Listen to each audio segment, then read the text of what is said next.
Good afternoon. I am here today to speak of Bake as my teammate and my friend.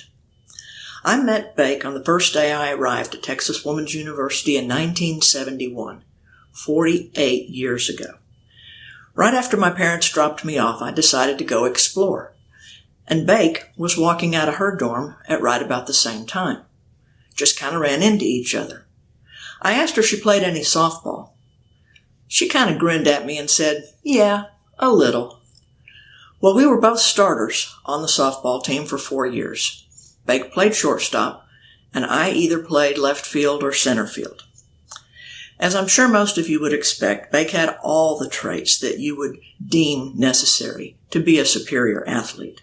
Determination, self-motivation, integrity, desire to succeed, confidence, toughness, and of course, amazing athletic ability. I could talk about each of these characteristics and more, but I got a couple of stories for you instead. Bake and I had a game time tradition. At the beginning of every game, Bake would turn around to me in the outfield and say, "Be tough for me, Chrissy." I would then hold up my right hand as if to catch a ball and snag it out of the air. Well, she would then burst out laughing and had to pull herself together in time to face the first batter. I can't tell you why she was laughing right now, because this is supposed to be a nice event, but you can catch me later if you're interested. We also had the best graduation ever. There were 5 seniors on the softball team, and we missed our graduation in 1975 because we were representing Texas Woman's University at the Women's College World Series for the first time ever. After we got knocked out in the 3rd round, we decided that we needed to graduate. It was our last night together as a team, so we all gathered in a hotel room. We taught the underclassmen how to hum Pomp and Circumstance, and then we called our coach and told her we needed to graduate. We seniors then went into the hotel bathroom. We put towels on our shoulders and washcloths on our heads and waited for the music to begin. Well, we marched out of the bathroom, and standing there in front of us is our coach with a gold velour blanket draped over her shoulders, her reading glasses perched down at the end of her nose, and she had diplomas for each of us made out of hotel stationery. Can't beat that for a graduation. But now let me talk about her legacy. From those to whom much is given, much is expected. You might think this quotation applies to Bake, but let me tell you, not much was given to her. Bake did not have an easy childhood or adolescence. She experienced some things that no child should ever have to experience. You'll just have to take my word for that. She came to Texas Woman's University as a Pell Grant recipient, and she struggled financially for everything that she had.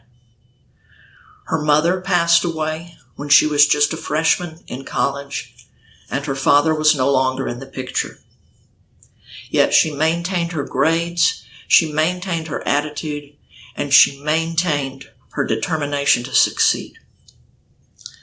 As I said earlier, not much was given to her, but much has been given by her. Unknown to many, Bake provided a stable home environment for her younger brother Bob when he was just starting middle school, with no parents in his life. Bob went on to become a United States Marine and later a successful businessman with a wonderful wife and family. Legacy. In the early 90s, I was teaching and coaching at an inner city high school that had just started a softball program, but the school district had not provided adequate equipment. I was talking to Bake about it one day, and she said, "Well, come on up and visit me, and I'll give you a few things." Yeah, a few things. She gave me bats, softball gloves, indoor balls, outdoor balls, catcher's equipment, and equipment bags for all my kids. Talk about unselfishly providing. Legacy. And then at the lowest point of my life, Bake was there for me once again. My nephew Jordan had just been diagnosed with cancer, stage 4 cancer. Through our conversations, Bake realized that my sister and I were temporarily staying in a small hotel in Campbell, California, while trying to take care of my nephew. About 15 minutes after our phone call was over, Bake calls me back, tells me to pack up my things and head to the Hilton for a week, followed by a week at the Marriott.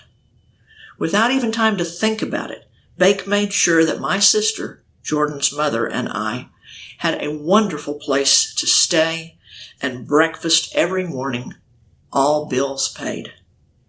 I cannot even begin to thank her for easing our minds at such a difficult time. As Winnie the Pooh says, anyone can show up when you're happy, but the ones who stay by your side when your heart falls apart, they are your true friends. Bake, you have given to others and brightened the world. I could not be more proud of you.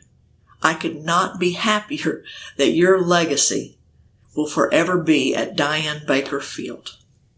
I only wish that someone would plant some ivy on the outfield fence. Yes, I said ivy. I-V-Y. I can tell you a story about that too. Be tough for me, Bake. I love you, man.